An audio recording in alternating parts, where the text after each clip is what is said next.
To explain the procedures, we had a vote on the floor of the Senate that was a 50-50 vote on a nomination.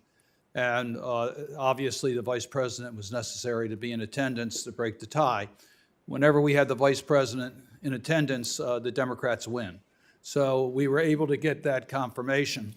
And then the second vote is the move forward on the voting issue.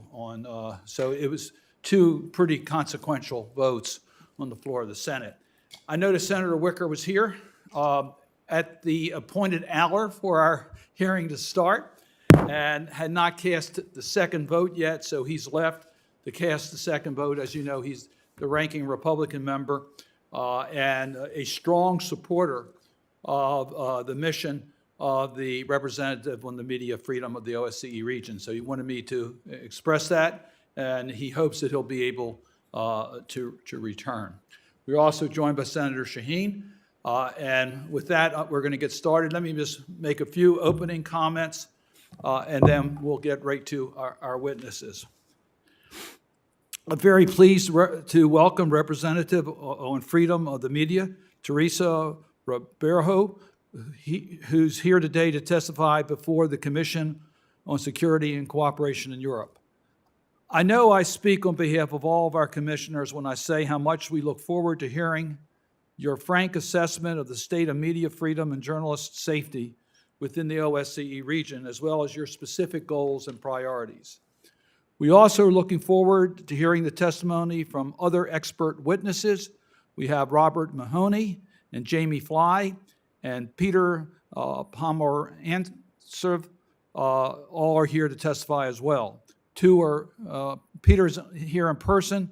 I believe that Jamie and Robert are here virtually through the internet.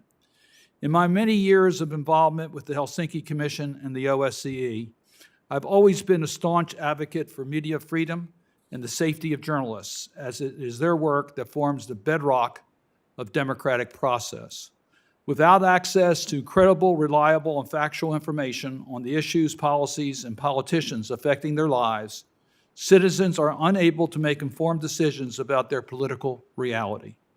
In the era of COVID-19, with so many states and non-state actors looking for opportunities to influence public opinion through disinformation, we need more than ever the safeguards that fundamental freedom of expression and to ensure the safety of those who perform the vital task of reporting the truth. I am concerned by the continued efforts of some of the OSCE states like Azerbaijan, Belarus, Hungary, Russia, and Turkey to silence independent media. From the physical attacks to legal restrictions, media consolidation, internet censorship, and disinformation, the threats to freedom of expression are boundless and ever evolving. Freedom House recently pointed out a decline in the number of democratic states, and it parallels, when you look at the states that are declining on their democratic institutions, it parallels with their trying to silence the free media. Some leaders continue to use the pandemic as an excuse to repress independent media, and some undermine public trust in the press to conceal their own anti-democratic behavior. As a co-sponsor of the Global Press Freedom Act, I want to see the United States do even more to advance press freedom everywhere. The subject of today's hearing hits close to home. A few months ago, we marked the 3-year anniversary of the terrible attack on the offices of the Capital Gazette in Annapolis, Maryland, just a short drive from where we sit today. The lives of 5 individuals were taken that day. The assault on free press exists across the globe, and the United States is no exception. The role of the representative on freedom of the media in advocating for the safety of journalists is indispensable. Your voice, the voice of the OSCE, matters. You have a difficult but an important job, and we on the Commission want to be as helpful as we can on you carrying out your mandate. So after we hear from the representative, after you deliver your testimony, we'll hear from Robert Mahoney, the Deputy Executive Director at the Committee to Protect Journalists, who has joined us today by video. Following Mr. Mahoney, we'll hear from Jamie Fly, President and CEO of Radio Free Europe, Radio Liberty, who is also here by video. And finally, we'll hear from Peter Pomerantsev, who is the journalist, author, and director of Arena Program and senior fellow at the Johns Hopkins University. With that, let me turn it over to the Special Representative, Mrs. Ribeiro.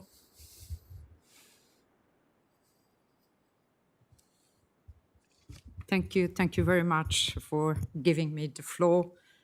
Dear Chairman Cardin, distinguished commissioners, ladies and gentlemen, thank you for the invitation to discuss with you today the state of media freedom and of expression in the OSCE region. It's a great honor to meet you with the members of your commission, which is a strong supporter of the mandate and the role of my institution in defending media freedom and freedom of expression. My message today is not a cheerful one. When reporting to the OSCE Permanent Council last May, providing the 57 participating states with my assessment of media freedom in the region, I stated that I saw a bleak picture. I ended my statement then by expressing the hope that I would be able to return with a more uplifting message. That will not be the case, I am afraid. During the last few months alone, 5 media workers were killed in our region. In March, Turkish radio presenter Asim Osuzu was murdered, while in April, journalist Giorgos Karayvas was shot dead in front of his home in Greece in broad daylight. In June, correspondent Mahram Ibrahimov and camera operator Siraj Abishov lost their lives in a landmine explosion in Azerbaijan. Less than a month later, Dutch investigative reporter Peter de Vries was shot on the streets of Amsterdam, dying a week later. They paid the ultimate price, while many more journalists suffered harassment, abuse, and violence. I see a steady decline in media freedom all over the OSCE region, a climate that worries me greatly.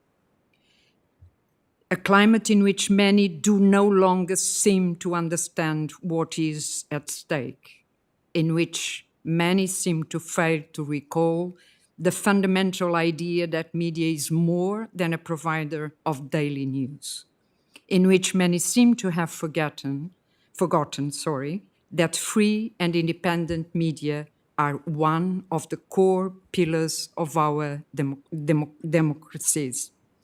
I could mention Belarus, where we witnessed the gravest deterioration. It has therefore been on top of my agenda since the beginning of my mandate. I have reached out to the country's leadership, but to no avail. I am in touch with the journalists in the country whose courage and commitment I salute, and I promise that I will continue to speak out on violations that need to be condemned and documented. However, even though Belarus warrants a separate mention, journalists all over have come under mounting pressure.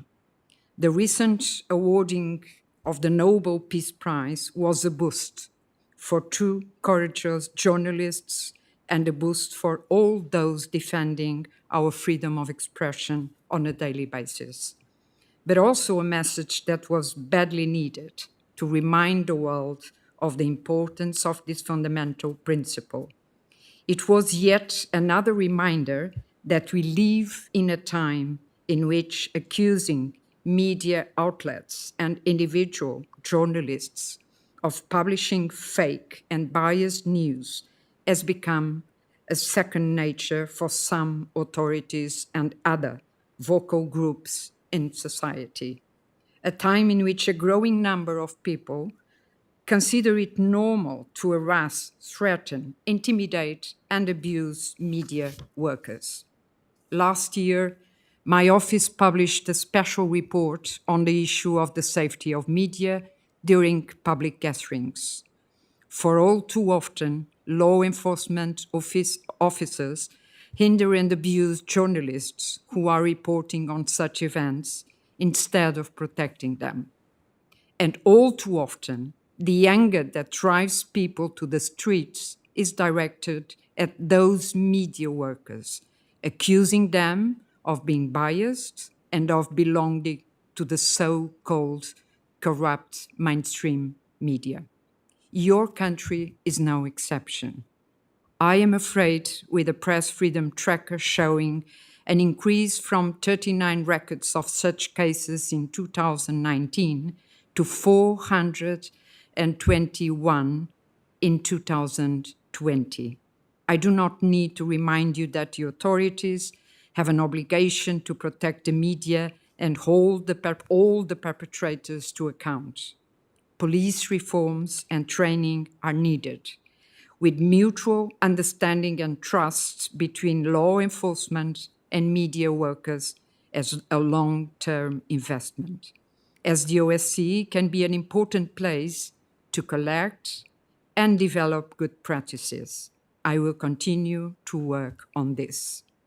It is our heaven not only on the streets where journalists have to fear for their safety. Legal harassment and abuse of the judicial system against the media is on the rise, with the law being misused to prevent journalists from doing its work. People with power and money threaten and sue the media when they get too close to a sometimes uncomfortable truth. This poses a serious threat to the safety and the economic basis of media workers and outlets, and hence has a strong chilling effect on media pluralism and undermines journalistic freedom in the OSCE region. I will publish a report on this issue in the coming weeks. I'm encouraged by the fact that in some parts of the United States, there is a movement towards regulation that can prevent or mitigate the effects of so-called strategic lawsuits against public participation, or SLAPs. I'm also encouraged by the recent commitment of the US administration to discontinue the use of secret subpoenas to obtain reporters' records during leak investigations.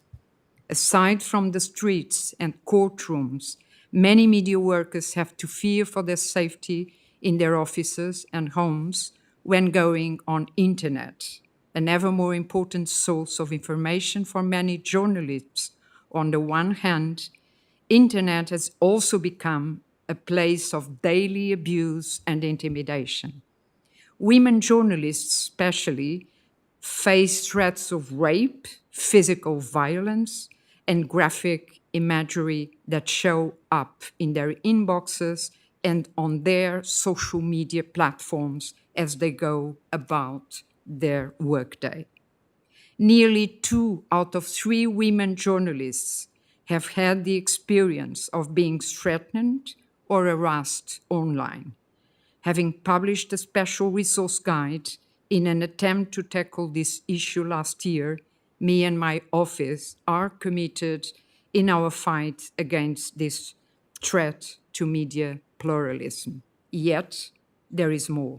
All over the OSCE region, I witness a downward spiral when it comes to free access to information. In the atmosphere of growing anti-media sentiment and distrust, people are increasingly caught in their own information bubble. After decades of growing access to information through new information technologies, the reappearance of political walls and red lines have led to an ever more inward-looking approach of authorities regarding sources and flows of information. A similar development can be witnessed in cross-border journalism. Journalists who came from or have financial ties to parties in another participating state are increasingly injured in doing their work. They face travel restrictions, administrative sanctions, outright bans labeled as being foreign agents and other oftentimes draconian measures. I have addressed this issue with several participating states in meetings and press releases and in the recent communiqué. I keep reminding them that such obstructions have a notable impact on the international exchange of information, something that was always considered highly important for strengthening trust and cooperation within our region. This is a fundamental principle enshrined in the Helsinki Final Act and central to the unique concept of comprehensive security for the OSCE area. Today, it results in restricted access to many of the media and information that appear as foreign, unwanted, unfriendly, non-patriotic, or simply too critical or different from the official narratives. A dangerous trend, with ever more states feeling emboldened by the restrictions of other participating states. A word on internet intermediaries or social media platforms in particular. Public perception is that they are too powerful, too pervasive, and too unaccountable. We need to take action to protect democracy while preventing authoritarian models of governance of the platforms to prevail. In this context, we also must not forget the positive obligation of government to protect our human rights, including the right to freedom of expression online. It is a challenge we cannot simply dismiss. In concluding, I think we are seeing a steady decrease in trust in the media and its democratic function, combined with and fueled by a growing urge to manipulate and twist independent media for their own good. This is not a new development. However, with the current possibilities to spread disinformation at an incredible speed and with an enormous amount of ways to hide its true nature, this trend is becoming ever more dangerous. We need to fight disinformation, but not with more restrictive laws or by closing or suspending media outlets. Instead, we should promote quality journalism and a vibrant, pluralistic media landscape. This is exactly what my mandate is about. As part of a regional intergovernmental framework, it is my task to engage in a dialogue with all participating states and to assist them in their upholding of their media freedom commitments. I will put to use all political and diplomatic channels at my avail to find sustainable solutions to many of these problems. I have done so from the start. As soon as conditions allowed for this, I started to travel again. Country visits are important for meetings with all relevant stakeholders. I visited Germany, Sweden, Ukraine, Uzbekistan and Kazakhstan, and last week, Albania. And there are more countries, including the Russian Federation and the South Caucasus region, in the pipeline. My aim is to visit all OSCE participating states. To make such visits even more worthwhile, I meet with journalists' organizations and local media freedom experts ahead of the visits in order to be informed on the latest developments in the specific country. In the same vein, I have continued our regional conferences in both Central Asia and the Southeast Europe region. Those are important platforms and networking occasions to work with journalists and authorities on the most persistent trends in the region. With such cross-country and regional dialogue, we fully use the convening power of the OSCE to build strong networks across these regions. I hope we will soon be able to move from hybrid to more in-person meetings. Aside from all of this, rest assured that I will continue to use my voice to draw attention to the gravest problems, especially when the life or safety of journalists are at risk. I have done so many times already, and I will keep doing this. However, in order to find long-term sustainable solutions, I always want to take into account the broader perspective going beyond single incidents, which are often mere symptoms of systemic problems. To be able to do this properly and in a persistent manner, I need a well-staffed office, including sufficient funding and cooperation of participating states. In this light, I want to use this opportunity to thank the US for the support I have received. It is important that the OSCE and my office can count on predictable and reliable funding that keeps track with increasing demands and growing costs. For I cannot do this alone. We carry a shared responsibility.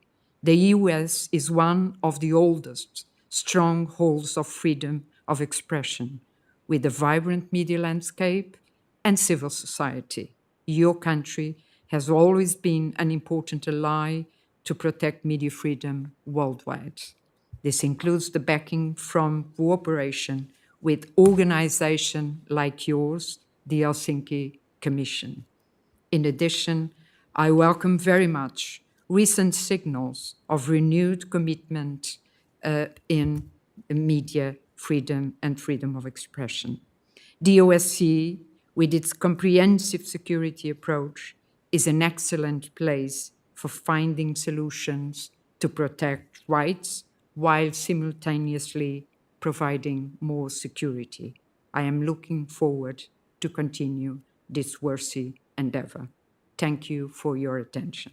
And Ms. thank Ribeiro, thank for you the very much for invitation. that very comprehensive presentation. It's certainly, you have a challenging assignment, but it's so important and so consequential, so I appreciate it very much. We'll now hear from Robert Mahoney, who is the Deputy Executive Director, Committee to Protect Journalists. We're going to hear from him, I think, via the internet. Thank you, Chairman Cardin and Co-Chairman Cohen. Distinguished members of the Commission, thank you for hosting this important hearing and for inviting the Committee to Protect Journalists to testify. My name is Robert Mahoney, and I serve as CPJ's Deputy Executive Director. At CPJ, we've been closely tracking the state of press freedom across the OSCE region, and our research shows that journalists and independent media have come under attack in nearly all OSCE countries. In some cases, these attacks are carried out by private individuals. For example, in Georgia, journalist Alexandra Lashkarova was beaten so badly by counter-protesters at an LGBTQ rights parade that he later died. Georgia has been on CPJ's radar often recently for violent attacks on journalists. In the United Kingdom, Italy, Germany, and the United States, citizens have also attacked reporters at a number of demonstrations against COVID-19 countermeasures. Journalists have been harassed and assaulted and called terrorists, pedophiles, murderers, and scumbags. But the majority of attacks on the press are not by individuals, but by governments. In Hungary and Poland, officials have captured the media landscape and financially sidelined independent media. In Tajikistan, officials have limited access to news websites, social media, and messaging apps. And in Serbia, the government has harassed and allowed smear campaigns against investigative news outlets. Turkmenistan authorities have jailed reporters for their coverage of COVID. Sadly, these represent just the tip of the iceberg. In Belarus, the Lukashenko regime has harassed, arrested, detained, and prosecuted journalists. Most outrageously, it forced a commercial airplane to land in the capital, Minsk, in order to detain critical blogger Raman Pratasevich in May of this year. He is now under house arrest. Dozens of other journalists are behind bars. Most of them are facing long prison sentences on criminal charges. This includes most of the reporters and staff for the popular news site Tutbai, which has been banned by authorities. Authorities have also shut down the Belarusian Association of Journalists, which has monitored and documented press freedom violations and provided journalism training for over 25 years. Its offices are now closed, but group members continue to operate online, putting themselves at risk of prosecution. In Russia, authorities have used foreign agents laws to target independent media outlets, as well as foreign media outlets such as Bellingcat and Radio Free Europe, Radio Liberty. Media that reported on mass protests in support of opposition figure Alexei Navalny earlier this year have also been labeled foreign agents. All told, the Russian Foreign Agents Register now includes 85 people and outlets, 65 of which have been added just since the beginning of this year. In Turkey, dozens of journalists remain behind bars. The fact that Turkey, after so many years, remains one of the top journalists' jailers shows to the extent to which the government will go to silence even the mildest criticism. CPJ has also documented an increase in physical attacks on journalists in Turkey, including police tear gas and rubber bullets into a crowd of journalists in Istanbul. And many journalists in Turkey have told CPJ that they are unable to obtain press cards. Now, press cards are essential for journalists in Turkey, particularly for those reporting on politics and those in the field, who must frequently present the cards to security forces. Lastly, CPJ is deeply concerned about targeted murders in the OSCE region. In Ukraine, we have closely monitored the case of Pavel Sheremet, a Belarusian-born investigative journalist who was killed by a car bomb in Kiev in 2016. In Slovakia, we've supported efforts for justice for investigative journalist Jan Kuciak and his fiancée, who were targeted and killed for his work. And CPJ has just returned from Malta, where we again joined calls for justice in the case of murdered investigative journalist Daphne Caruana Galizia. Without sustained and concerted support for journalists and pushback against attacks on the press, the region will only continue to see a worsening atmosphere for journalism. As such, we at CPJ make the following recommendations to the OSCE participating states. We would like them to support the mandate of the representative on freedom of the media and urge the mandate holder to robustly challenge those countries with the worst press freedom records, including Belarus, Russia, and Turkey. They should fully implement the recommendations of the 2018 Ministerial Council decision on media freedom and hold states accountable to their commitments. They should fully implement the policies and practices recommended in the October 2020 resource guide released by the representative on freedom of the media on the safety of female journalists online.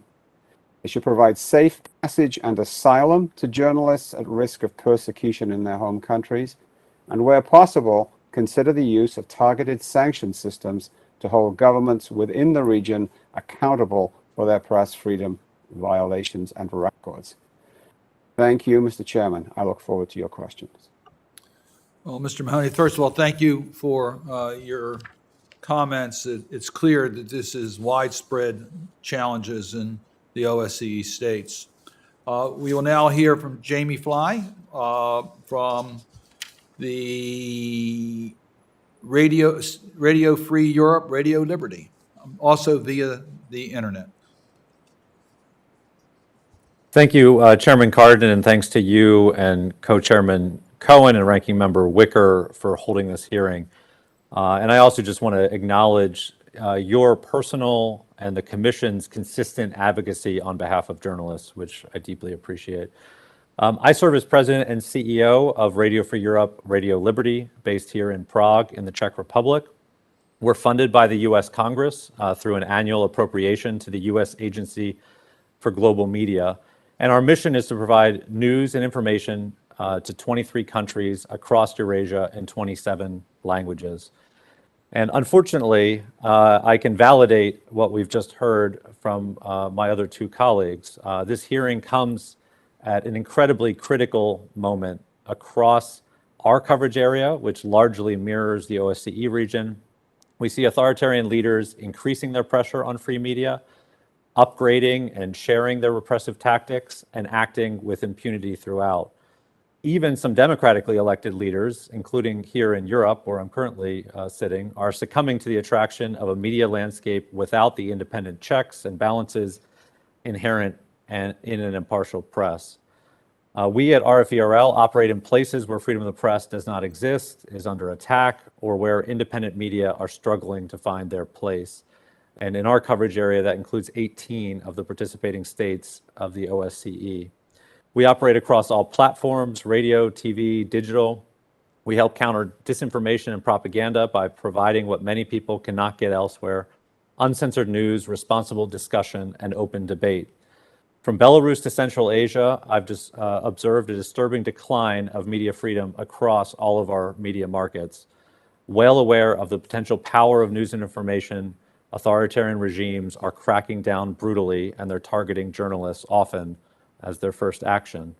In Russia, as Robert just noted, the Kremlin has stepped up its long-running campaign against Radio Free Europe, Radio Liberty's journalists. We are essentially the original foreign agents in Russia, which they've now taken that law and expanded it to many other news organizations. As a result of the latest attacks on us using the foreign agent tool, our Russian corporate entity is on the brink of forced closure.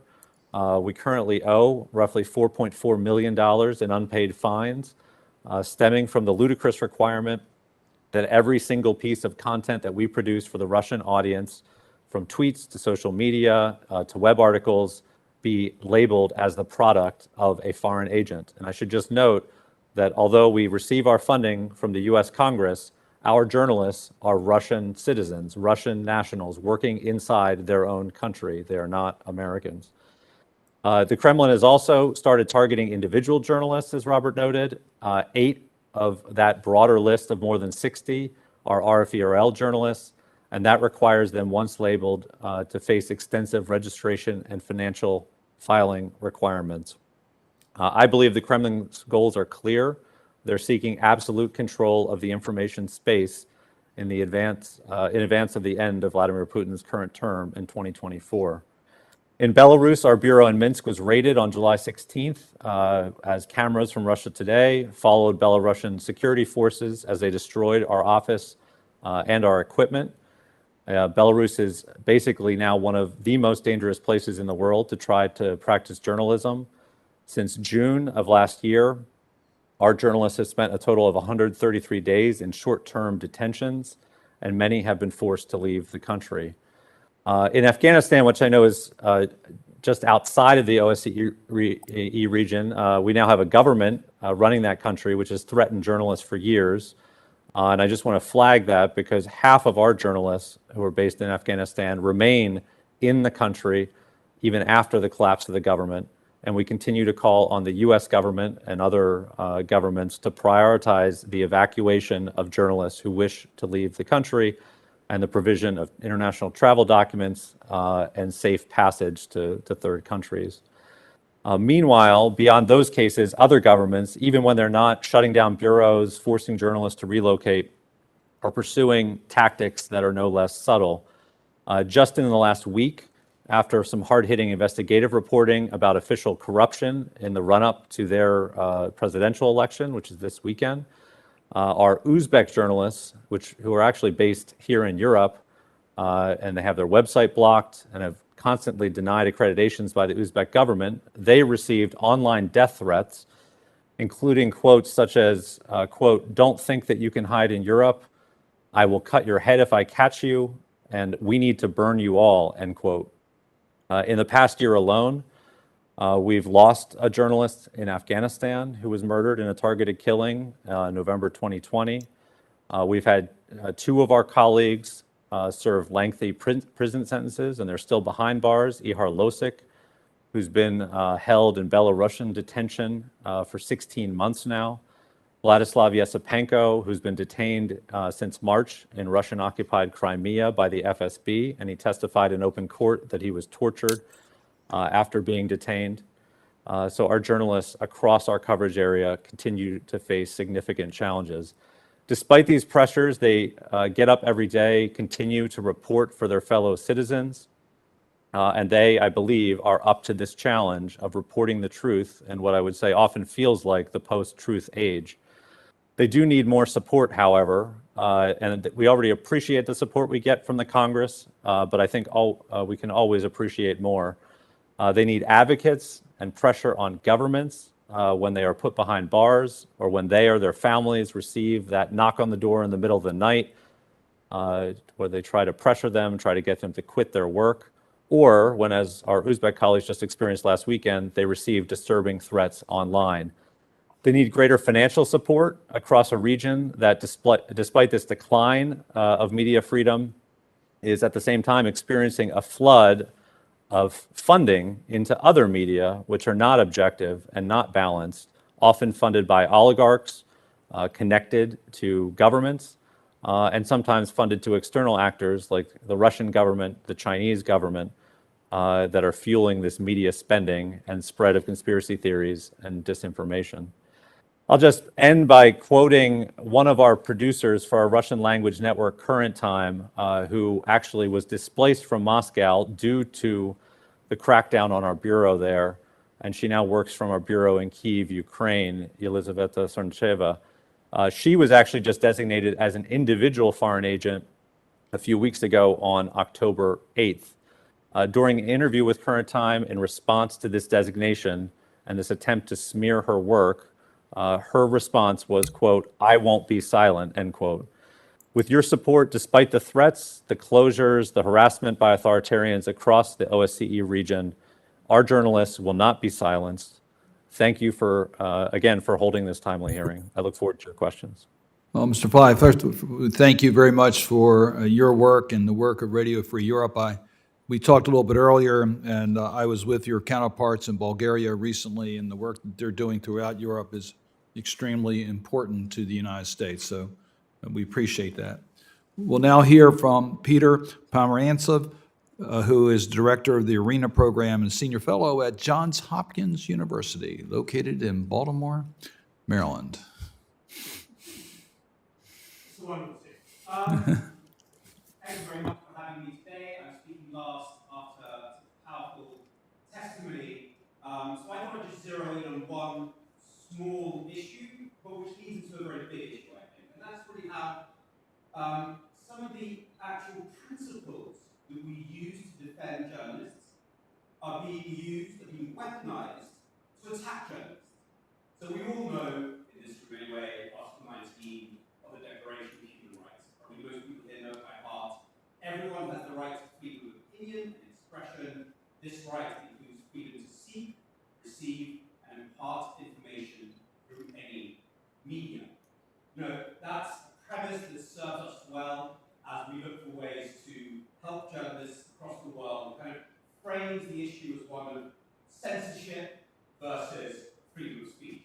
And clearly, from the testimonies that we've heard today, that is still a sadly very, very active way to understand what's going on. But there's a new challenge that has appeared and that we need to get our heads around and find ways to push back against.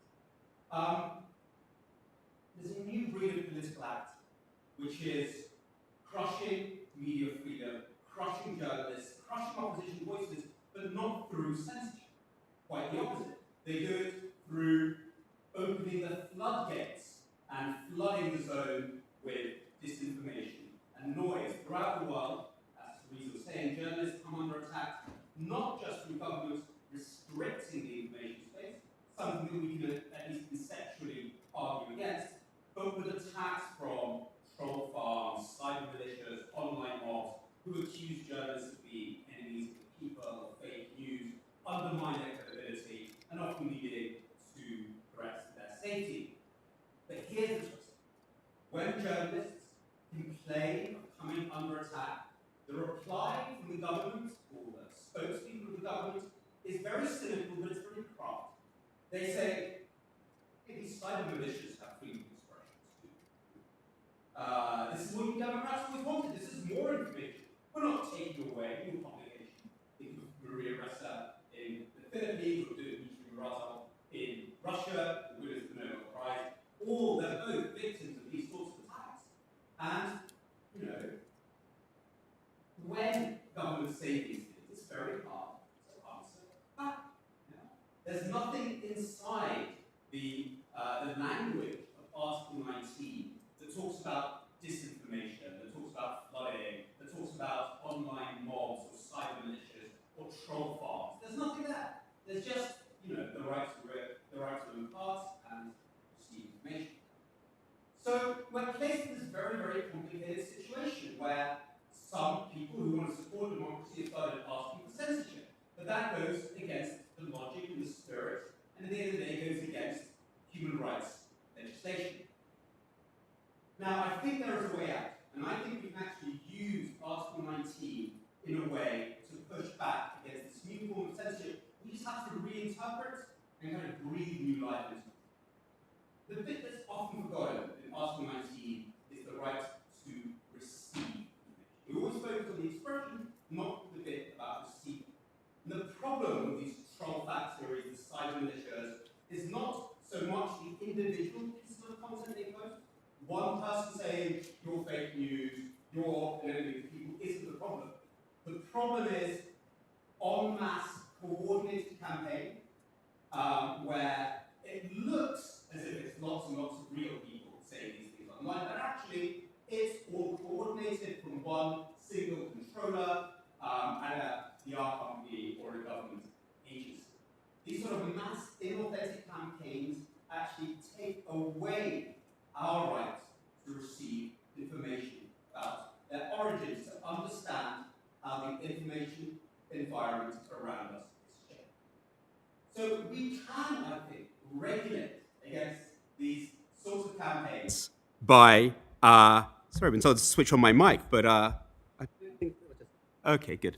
Well, there you go. Self-censorship. We were hearing you fine. So. It's yeah, okay, good. Amateur dramatics at school got me through. Great. Sorry, I was in the middle of the key point of my argument. So I think we can use the principles of Article 19 to demand a regulatory shift where these sorts of campaigns are fought back against. We can, in essence, say troll farms should become illegal. Yeah? It's okay to create an amplified campaign, but then you have to say, I'm a bot pushing a campaign. There's a law in California which has enacted this. But this sort of manipulation and deceptive behavior, which takes away our right to understand how the information environment is shaped and formed, can and should be regulated against. It's a demand for more information, not less. Well, thank you very much. I particularly appreciate your last recommendation. I'm going to follow up on that. But first, let me recognize Senator Shaheen. Thank you, Senator Cardin, and thank you to those of you who are here in person and to those people we heard from virtually. The last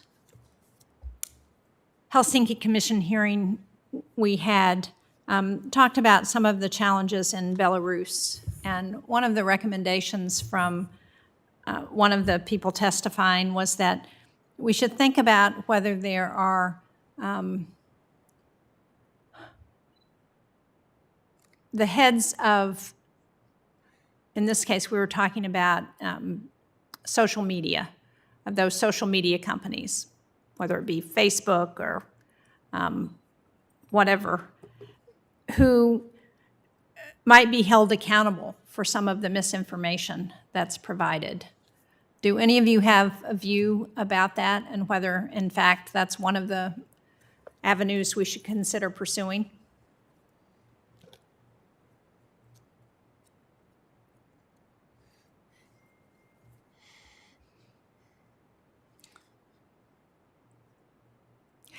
We were talking specifically about the shutting down of the app that was developed by Alexander Navalny for the Duma elections and whether we should try and hold the media companies that did that accountable for that?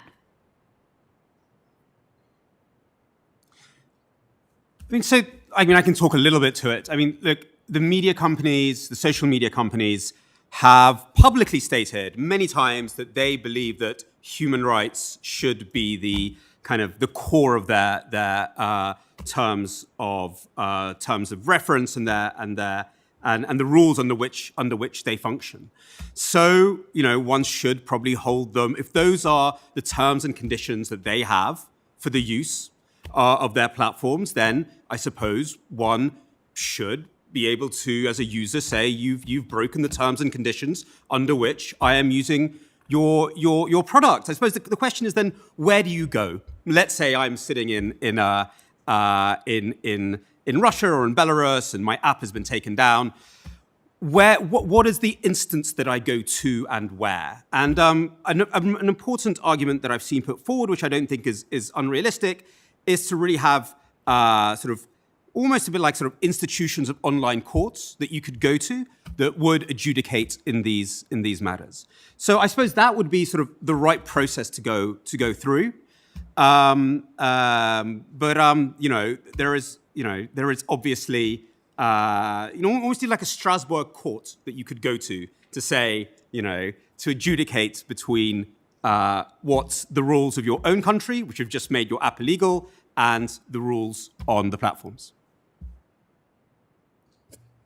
That was not a very satisfying answer, I got to be honest, because I don't see that as a real option in the future. So let me see if I can get at it a little bit differently. When you talk about the right to receive information, one of the challenges we've had in the United States, we saw it in the 2016 election, we saw it again in 2018, was in fact what you described, the disinformation, both misinformation, which I define as not necessarily deliberate, and disinformation, which is a deliberate attempt to mislead the subscribers of whatever the issue is. And whether there's anything we can do to address the audience side of that piece. So my recollection is that as we were looking at the 2016 election, one of the things we saw was that there were some countries in Europe that had more effectively dealt with the disinformation piece than we had. That in Italy, for example, there was an effort to try and educate young people about how to recognize what's real information and what is a deliberate attempt to misrepresent something. Do any of you have any recommendations about programs like that you've seen that have worked? Are there countries in the OSCE that are doing some effective ways to educate the public about this problem and that you could recommend we look at? I guess that question is for you. I'm struggling to, okay. I hope that you can listen to me properly. Okay. Yes, we can hear you. Thank you. Thank you very much. Thank you very much, Senator, for this question, which is quite a crucial one. How can we approach the problem of disinformation, misinformation? So this is the real question. And I think this is really something that requires a whole of society approach, definitely. A long-term investment, which includes empowerment of individuals through media literacy, training of journalists in order to ensure that they are really fact-checkers. But at the same time, there is a kind of a need to take action immediately. That's the problem. How to combine long-term investments with the need to have a response, a proper response to the urgent needs. And again, that's the reason why I mentioned before in my testimony that we need to take action. Definitely, we need. And the problem of the platforms And the problem of the dissemination of the flood of information that Peter was mentioning is that the business model is very much relying on this engagement of the people, and to have the for ensuring the engagement of the people, you need in a way to have impactful messages. The most impactful they are, the most the easily they get the attention of the users, of the individual. So there is the difficulty is there. We have the problem of the business model, and this is central, and we need to address it. But it's very difficult because this is the business model, and that's why it's so difficult. I think we need self-regulation, meta-regulation, but we need to find a solution. We need to find a solution, and at the same time, and at the multilateral level. Because if you don't find a solution at the multilateral level, as the reach of the platforms is a global one, it will be very, very difficult to find the right solutions. I know it's difficult to engage in such a discussion at the multilateral level, but definitely we need to do so.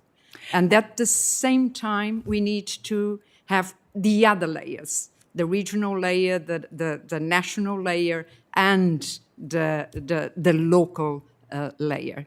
We need to reinforce the trust between the media and the public, and I would say that for that, maybe the local level is the most appropriate one, but you have to combine this kind of efforts in a very smart way. Well, I certainly agree with that. I think you're right. But I think we've got to look at it from both sides. So we're not just talking about how do we help reporters and journalism make sure that all of the safeguards are there, that the recommendations for how to behave is there, for the journalistic standards to be there. But at some point, we got to start addressing the audience piece, the people who are the subscribers of that information. And right now, we're not doing that in any way that helps them, or at least in the United States, I don't think we're doing it in any way that helps people understand what real journalism is about, how to distinguish that from the other information they may be getting, and also why it's so important. I mean, we almost need civics in the schools to help teach, help us all relearn why a free media is so important to our democracy. Thank you, Mr. Chairman. Senator Senator, Xi. may I answer your question in part? Mr. Mahoney? Yes. To the point about countering disinformation and misinformation, it goes to a loss of trust. And I think one practical approach which the United States government could take, and which there are suggestions in front of it, is to try to combat the severe decline in local news in the United States. We have lost here thousands of newspapers, thousands of journalists and jobs. And it is a proven fact that people tend to trust local news more than national or international news.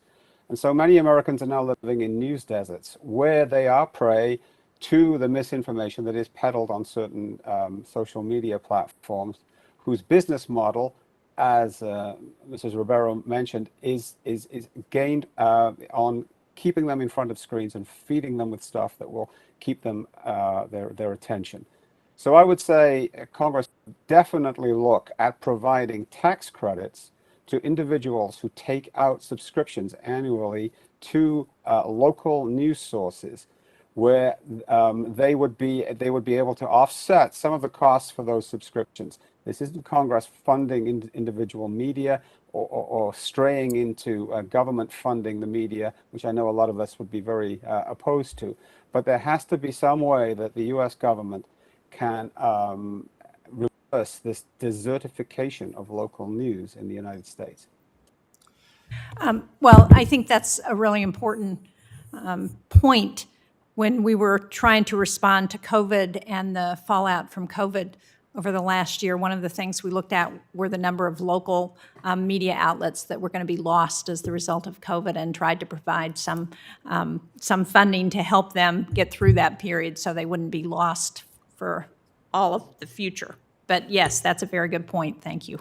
I want to acknowledge Senator Shaheen's work on that as part of the small business relief package. We did provide special relief to news outlets, papers, recognizing how they were suffering from COVID-19. So, and we've been told that it was very helpful. Mr. Mahoney, I'll just point out the challenge. I'll talk local about Baltimore for one moment.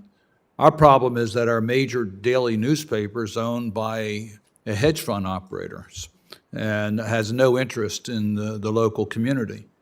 We had a local entrepreneur who was prepared to purchase the paper and made the best offer, quite frankly, and would have saved the paper, but the hedge fund operator still believes they can pretty much cannibalize the operations and make more money that way. This entrepreneur has announced that he's going to start his own local paper for Baltimore, so we're wishing him well. And he will start it as a nonprofit. And yes, we could give credits for subscriptions, but we could also encourage communities to invest in nonprofit news investigative institutions, and therefore contributions could get the benefit of our tax code, and investors can actually get a tax credit, tax deduction for their work. So I think there are different models that we can look at, but I didn't want Mr. Mahoney's comments to go without response to the challenges we've had in Baltimore. I introduced legislation, I guess it's now about 15 years ago, to facilitate nonprofit conversions by local news operators in order to preserve local journalism. Let me start, if I might, Mrs. Ribeiro. I want to talk about the different challenges you have. One of the things that come under your responsibility is to give best advice to the OSCE as to how we can protect media freedom. And as part of that, I would expect that you'll point out best practices, what we can do in order to protect the free media. But the challenge you have certain states that have a long history of repressive actions against free media. These are autocratic countries that it's no surprise that they're going to have governmental policies that will prevent a robust investigative reporting. Russia certainly falls into that category. Belarus falls into that category, and there's a host of other countries in the OSCE that fall in that category. What we're seeing now are new methods to make it even more challenging for journalists to be able to operate. The foreign registry law that we've talked about, or the extrajudicial killings that we see taking place against journalists in some countries, sanctioned by their governments. And then you have countries that are, we thought, on the pathway towards strong democratic institutions, seem to be taking a turn. I'll mention in that category Hungary, where the Orban government has found a way to consolidate the news organizations and be able to get government input into the news that they will cover in order to protect the power of the current government. And then you have countries that have strong laws protecting freedom of journalists, but we find that there are now safety issues in these countries and misinformation that we've talked about, sometimes coming locally, but sometimes coming from foreign sources. So it's coming from both sources. So I guess my question to you, as you look at giving your best advice as to what practices need to be deployed in order to protect the freedom of the media, how do you deal with the different types of countries that are represented within the OSCE? Thank you. Thank you very much, Senator Chairman, for this question, which is a very key one and a very critical one, because we have very different situations, very diversified situations regarding rule of law, regarding media freedom. So it's a very diverse region. It's a wide membership, OSCE, with its 57 member states. But it's not anymore black and white. We don't have in one side we have those countries or those participating states that are in a situation where rule of law is weak, where freedom of expression and media freedom is also very weak. But we have other situations we still have a stronger rule of law, media freedom highly protected, etc. But still we have problems in these countries. And then we have quite a lot of countries where we have where we can see very concerning signals of a systemic deterioration of the situation of media freedom. And I would say maybe these are the ones that are more difficult to understand and need another kind of approach. First of all, to understand what's really going on, what is really happening in these countries. And in some of these countries, the incidents are not that important. But the problem is that all combined, they really create a landscape, an atmosphere that silences all the critical voices. And we have now this kind of category of participating states that unfortunately is expanding. And once again, we have to look differently for the different participating states in order to understand really what is going on, and maybe we have to use different tools. You know, the tools of the representative, the first one is or her voice. The second one is, of course, advocacy. The third one is assisting the participating states. And this is very important, and I think that I'm investing a lot on it and trying to persuade the participating states and trying to have long-lasting effects and not just reacting on small incidents here and there, but trying to have sustained results. And this is the most challenging, I would say. Thank you for that. Thank you very Thank you much. for that. Mr. Mahoney, I want you to concentrate for one moment on the safety of journalists, recognizing that we have a variety of countries within the OSCE, as I just pointed out, those that are openly hostile towards journalists, those who are trying to control journalism, and those that have free journalism but have safety issues. And my question to you, what should we be doing in the OSCE region to provide greater safety for journalists, to protect them against the indiscriminate arrest and detentions, the type of physical violence that we've seen against journalists?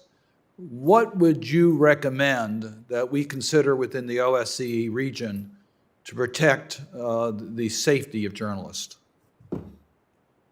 Thank you, Mr. Chairman. I would begin, as I mentioned in my testimony, with the most serious crimes against journalists, which is murder, because murder is the ultimate form of censorship, and we have seen in the OSCE region a number of targeted assassinations of journalists where the killers have largely gone free. I mentioned Slovakia with Jan Kuciak, Malta with Daphne Caruana Galizia, and Pavel Shermat in Ukraine.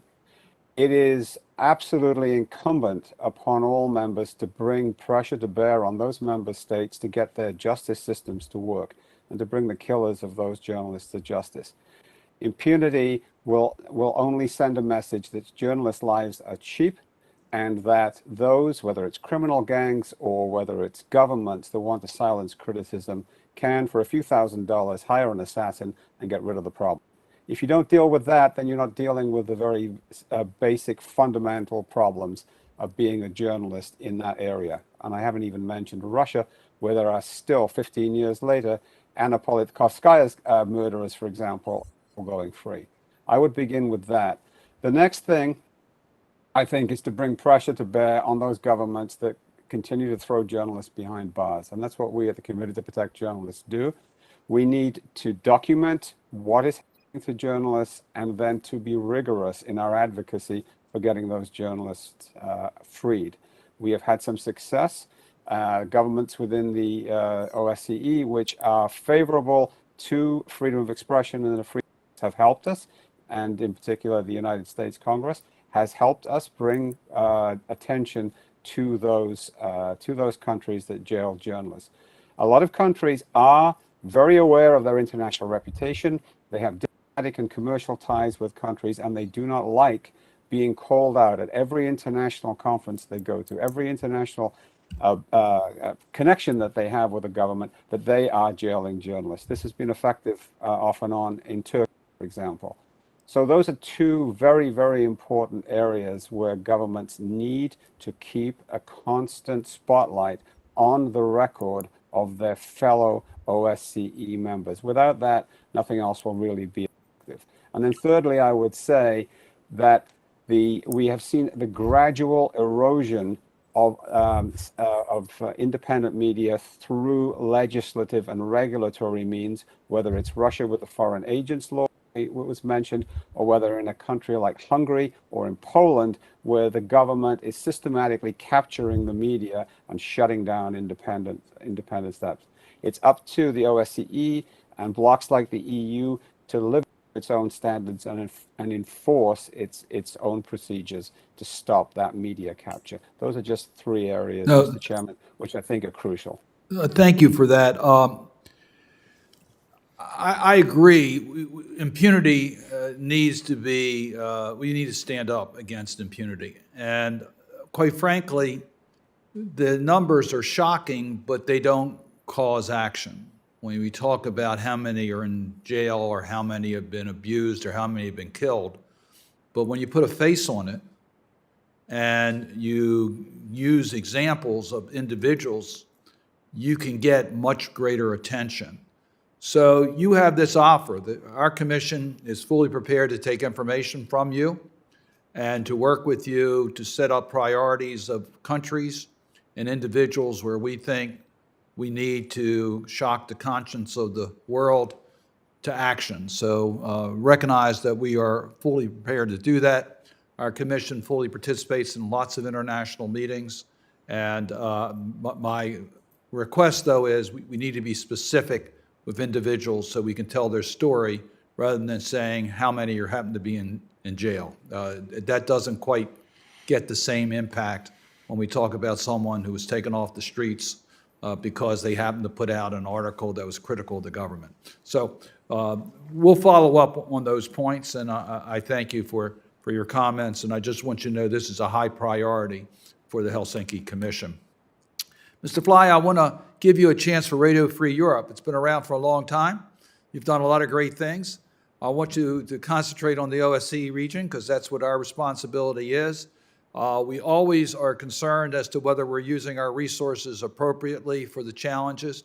The challenges, as you've heard in this hearing, are certainly different today than they were a decade ago, and different today than they were a year ago. So where do we need to concentrate our priorities in the OSCE region with Radio Free Europe? Thanks, Senator Cardin. It's a tough question because, as the conversation already showed, we have a variety of media landscapes across the OSCE region. We operate in countries in Central Asia where we are really the only independent alternative to propaganda outlets funded by the authoritarian government in question.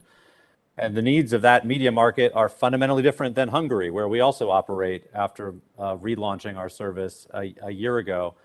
But the themes I'd highlight, I think Senator Shaheen's question about tech companies is an important one. We spent most of our history broadcasting through radio, through transmission towers that were either leased or owned by the US government. Authoritarian regimes tried to jam those signals, sometimes successfully, often unsuccessfully. And we still do a lot of radio, including in markets in Central Asia and Afghanistan and Iran. But more often than not, our transmission capabilities are now the social media platforms. And like every news organization around the world, we're struggling to adapt to that new reality where we don't actually control the way that we interact with our audiences. And that gives the social media companies immense power over that relationship that we're trying to build with our audiences. And so I do think that it's worth looking at how the social media companies use that power, what their responsibilities are, how they are more, or could be made more open with their audiences to give the audiences more control. I agree that in part it's about educating the audiences, but you can't even as a media outlet really educate the audiences if you can't reach them in the first place. And that's the fundamental problem with the way that a lot of the social media platforms are structured, either because of their use of the algorithm and their manipulation of their algorithms, or of their own terms of service that limit certain types of content. And this is a problem we run into in many markets in the region where they want to block certain types of political content.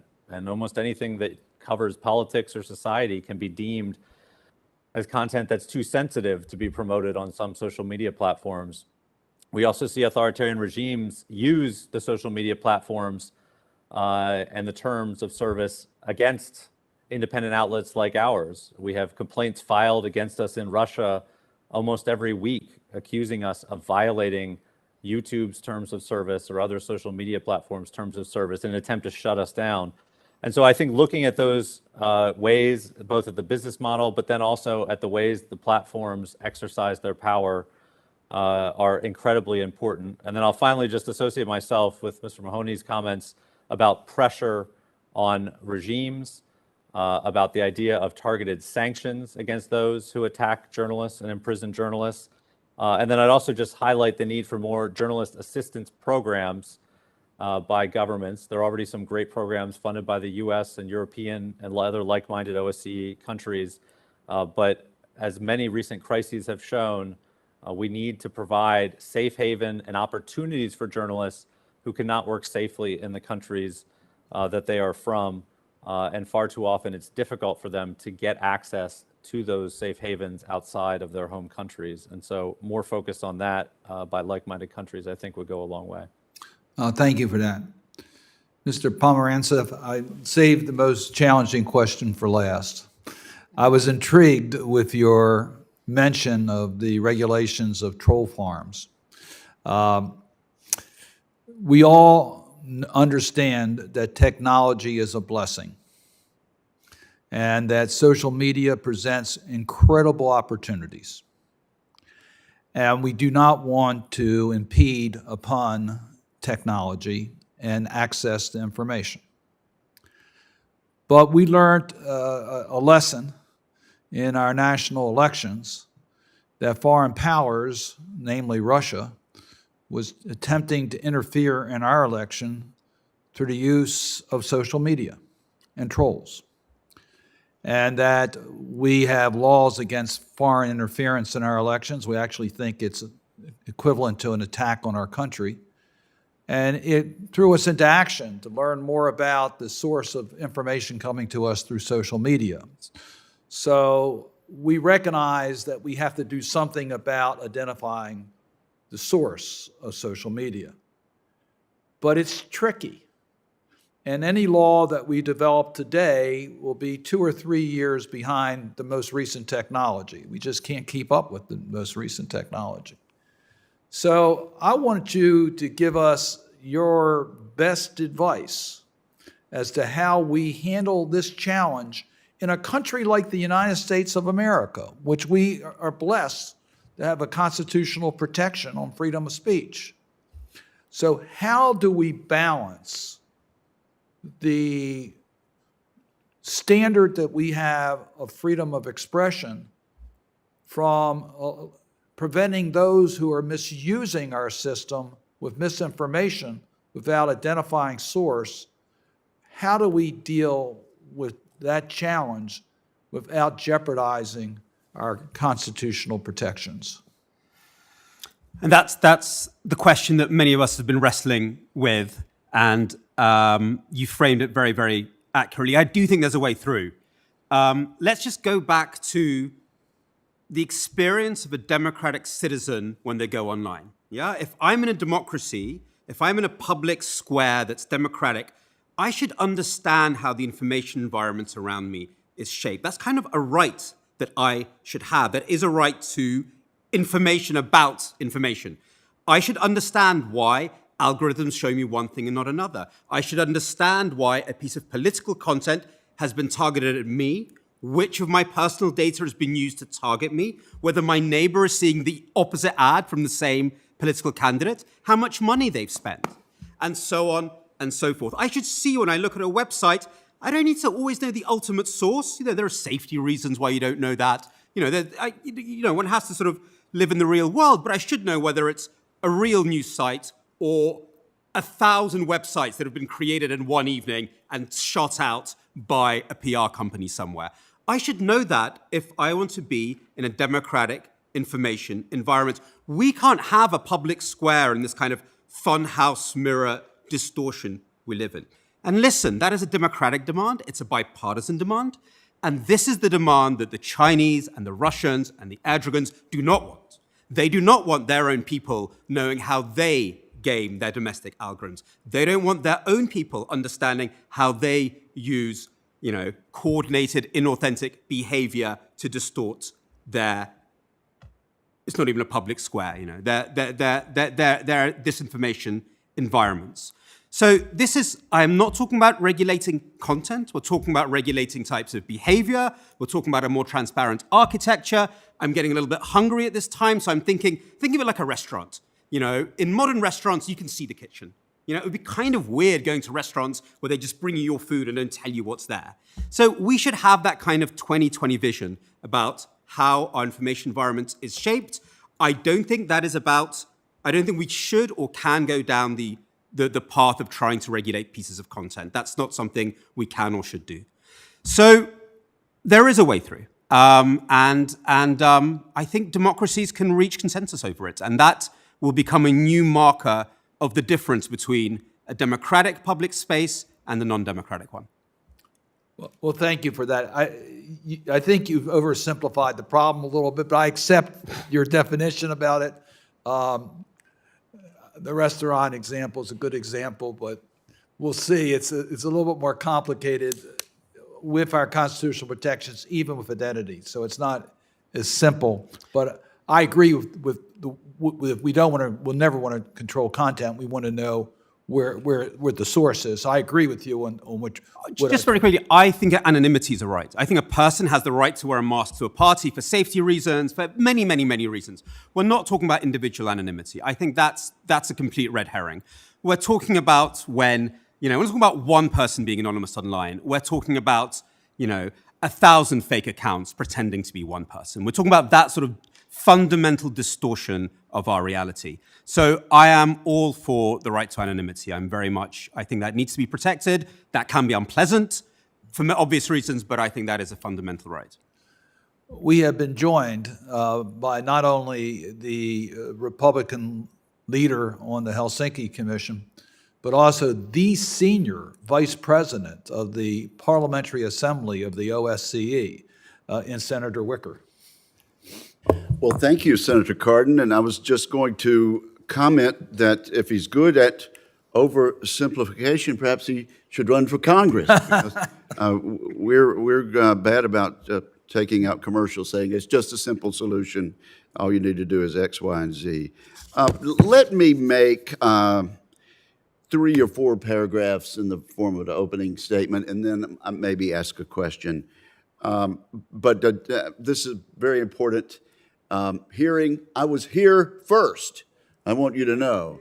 We acknowledge that you were on These, time. these Democrats were trying to find the vice president and get her to break a tie, and I was here, and then I had to go, so I'm back. But I'm glad to be here, my dear friend Ben Cardin, to strike a blow for freedom of press. It's a foundational principle of any healthy democracy.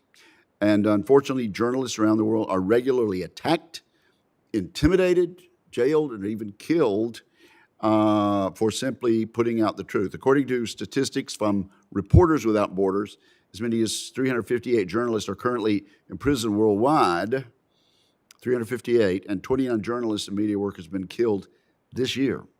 Hard to believe in the year 2021. Having had the opportunity to travel around the world and meet with journalists and leaders alike, I've learned that autocrats who silence the press do so because they're fearful that their own undemocratic behavior will be exposed. They want to hide their corruption, abuses of power, and human rights violations. It is inspiring that even in the face of these threats and dangers, courageous journalists around the world continue to pursue and report the facts. I was heartened to see the Nobel Peace Prize winners, Maria Ressa and Dmitry Muratov, honored for their contributions to democracy and peace. Good journalism and unflinching investigative reporting are important now more than ever. Let me just ask one question, because I know people have come and gone, and the hour has gotten late. Distressed about Turkey. And I mentioned a figure of 358 journalists currently imprisoned. Turkey has jailed over 200 media workers over the last 5 years. I'm sure they're not all in jail now, but it's a staggering number for a NATO ally.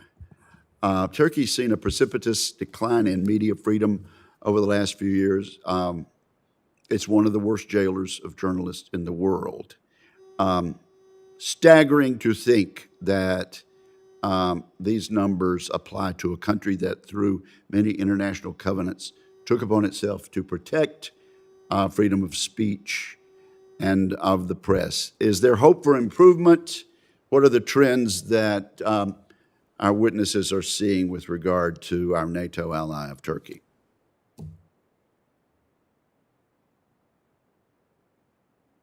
No answer? Yes, Senator, thank you very much. Well, the Committee to Protect Journalists currently has at least 37 journalists behind bars in Turkey, and that's probably a conservative estimate. For 20 years, we've watched the gradual decline of press freedom in Turkey. It's got much worse after, you'll remember, the attempted coup back in 2016. And I'm afraid that, you know, the OSCE, the European Union, and many other blocs have just not been able to affect any improvement in the landscape for journalists in Turkey. And we have prevailed upon them to do more.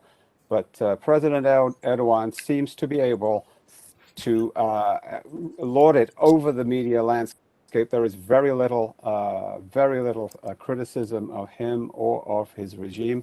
And those that do stand up are closed down. I'm actually very, very concerned that example that you mentioned of a NATO member, of a one-time aspirant to join the EU, should still be able to get away with jailing journalists and intimidating everyone into silence. It is a concern, and at least I didn't want this opportunity to go without raising it. They're our friend. We depend on them. We need each other, but this is completely unacceptable, and we need to speak out and do what we can. Mr. Chairman? Well, Senator Wicker, I agree completely. You know, Turkey presents a unique challenge to us because it's a NATO ally. And not only is it doing repressive, it's not just journalists, they're crackdown on their democratic institutions. And then, of course, getting the S-400 defense system from Russia, which is inconsistent with their NATO commitments. It's a country that presents unique challenges. But if they don't adhere to the fundamental principles of democracy, it is going to be a very difficult path forward. So I agree with you. And as this hearing has shown, every country in the OSCE has challenges. We have those countries that by government policy make it unsafe for journalists to do their business and make it very difficult for them to be able to conduct their business.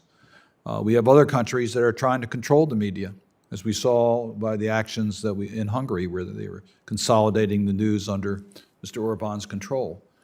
And that's not, Poland's also following in that model. And then we have the misinformation that we talked about in social media in countries including the United States, where we have the trolls that are operating that are trying to flood information to make it very difficult for journalists to get their message across. So fortunately, we have a great representative here for the media freedom who's going to, is committed to visiting every country in the OSCE. She said that right here. We have that on the record. And she started with the United States. It's a good start. And we wish you only the best in your mission. I can assure you, you will have the support of the Helsinki Commission here in the United States. We're going to do everything we can to support your mission.